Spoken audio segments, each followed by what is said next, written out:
Ce que vous allez découvrir dans cette histoire dépasse tout ce que vous pouvez imaginer. Une révélation si incroyable qu'elle vous laissera sans voix jusqu'à la dernière seconde.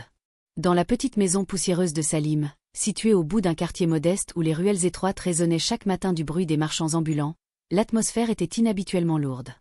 Ce jour-là aurait dû être un jour de fête, de joie, d'espoir.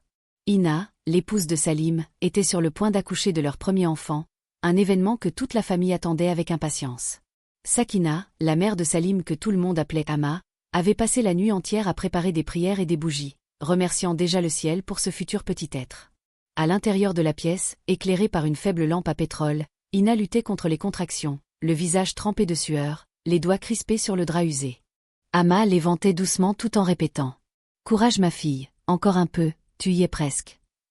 Salim, nerveux, faisait les 100 pas dans le couloir. Son cœur battait si fort qu'il lui semblait résonner dans toute la maison. Le cri du nouveau-né allait bientôt changer son destin, mais il ne s'en doutait pas encore. Soudain, un premier cri éclata depuis la chambre. Puis un autre, plus aigu, plus étrange. Le médecin traditionnel leva le bébé dans ses bras, mais son visage se figea.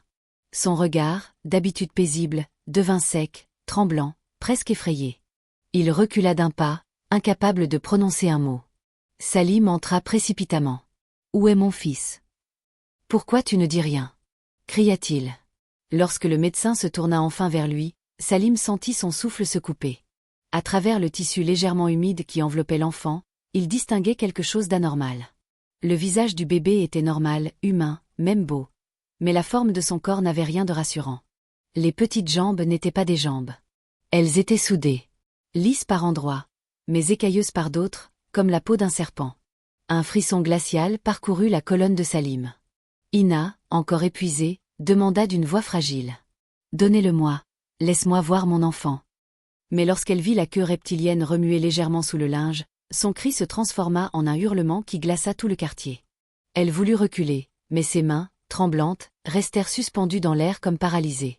Ama, elle, s'approcha malgré la peur qu'elle ressentait.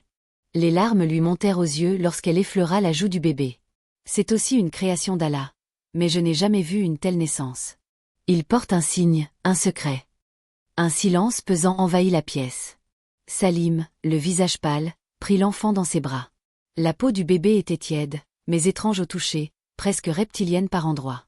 Pourtant, son regard, minuscule mais profond, semblait chercher quelque chose en lui. Une innocence mêlée à un mystère inquiétant. « Personne ne doit en parler, vous m'entendez ?» ordonna Salim d'une voix cassée. Le médecin hocha la tête. Ama resta figée. Ina pleurait en silence. Mais les secrets, dans ce quartier où tout se murmure, ne restent jamais des secrets bien longtemps. Déjà, au dehors, quelques voisines curieuses avaient entendu des cris inhabituels. Déjà les premiers chuchotements naissaient derrière les murs minces.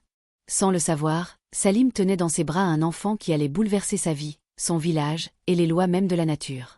Un enfant ni totalement humain, ni totalement serpent. Un enfant né sous le poids d'un passé que Salim croyait oublié.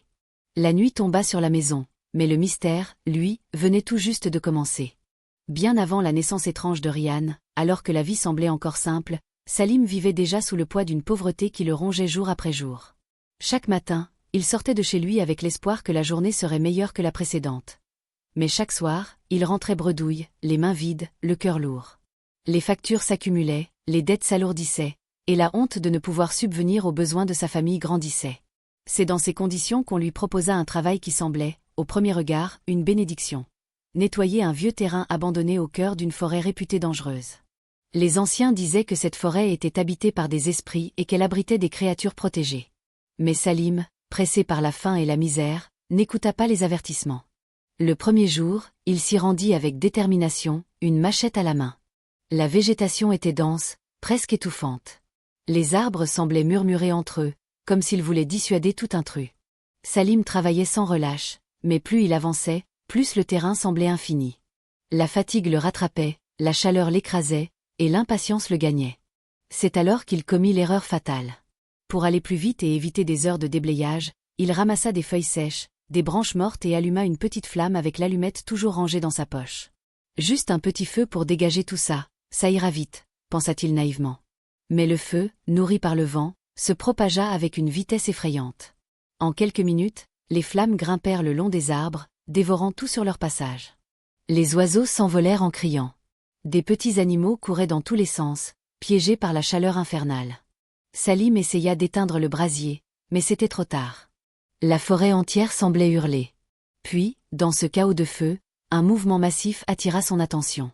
Des flammes rouges se séparèrent, et un énorme serpent apparut, majestueux malgré les brûlures qui couvraient son corps. Sa taille dépassait tout ce que Salim avait jamais vu. Ses yeux dorés brûlaient de douleur, mais aussi d'intelligence. C'était Nag Baba, l'esprit protecteur de la forêt, un être sacré selon les anciens.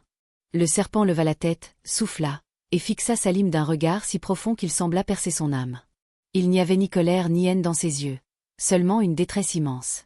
Salim, paralysé, voulut s'excuser, parler, s'avancer, mais la peur prit le dessus. Il fit un pas en arrière, puis un autre, avant de tourner le dos et de s'enfuir en courant, laissant derrière lui la forêt, les animaux, et le serpent sacré agonisant. Le souffle brûlant du Nag Baba résonna comme un dernier avertissement, un murmure chargé de tristesse. Certains disent qu'en ce moment précis, une malédiction invisible s'attacha au destin de Salim, une malédiction patiente, silencieuse, en attente du bon moment pour se manifester. Des jours plus tard, lorsque la fumée se dissipa et que les cendres retombèrent, Salim tenta d'oublier. Il se convainquit que personne ne saurait jamais ce qu'il avait fait.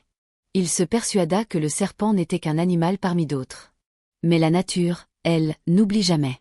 Et ce péché, enfoui dans les flammes, renaîtrait un jour dans la chair de son propre enfant. Ryan n'était pas seulement différent. Il était la conséquence. La malédiction prenait forme. Dès ses premières années, l'aura de l'enfant fascinait autant qu'elle inquiétait.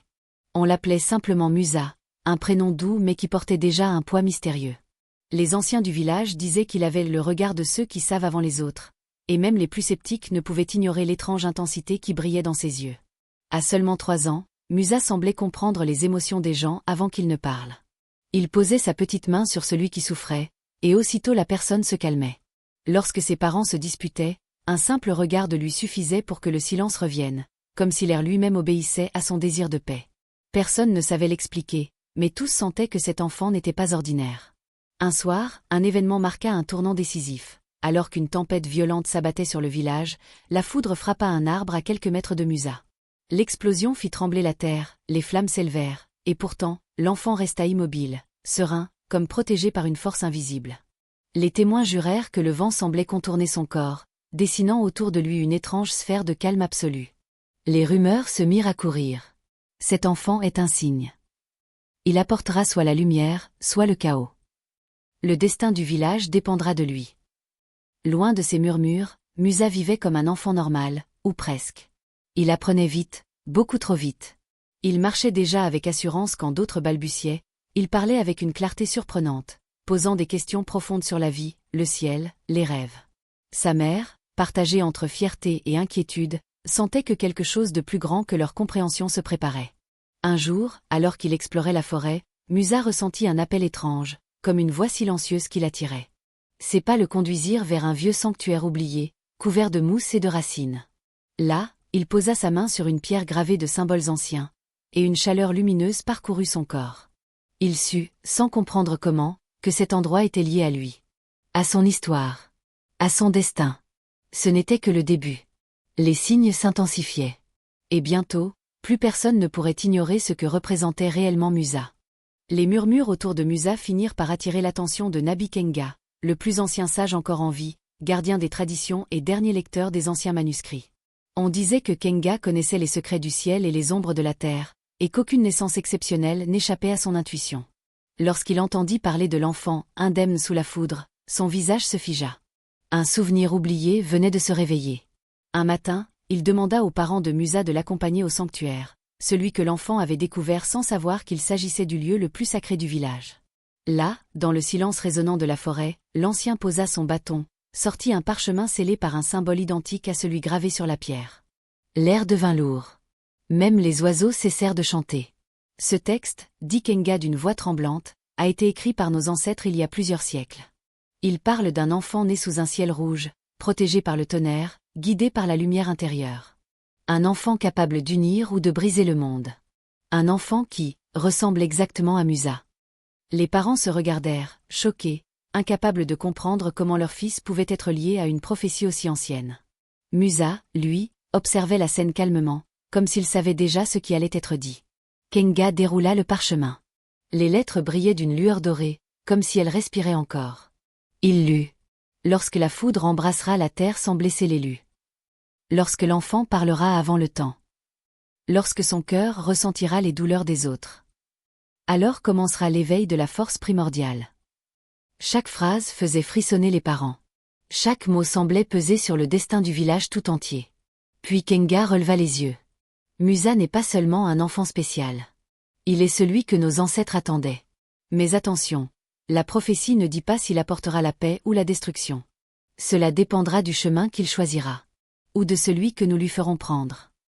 Soudain, un grondement sourd retentit. La terre vibra légèrement sous leurs pieds. Musa leva la tête, les yeux brillants d'un éclat presque surnaturel. « Il est temps », murmura-t-il. « Ce qui dort se réveille. » Personne ne comprit comment il pouvait prononcer de telles paroles, ni ce qu'elles signifiaient. Mais le sage, lui, sentit un frisson glacé lui parcourir la colonne vertébrale. La prophétie venait de s'activer. Et plus rien ne serait comme avant. À partir du jour où la prophétie fut révélée, rien ne fut plus jamais paisible dans le village. Les signes se multipliaient, des vents soudains, des animaux nerveux, des nuits plus silencieuses que d'habitude. Les anciens parlaient d'un réveil, les jeunes d'un danger, et les parents de Musa vivaient dans une peur qu'ils tentaient de cacher derrière de tristes sourires. Mais Musa, lui, ne tremblait pas. À mesure qu'il grandissait, son lien avec la force primordiale devenait plus profond.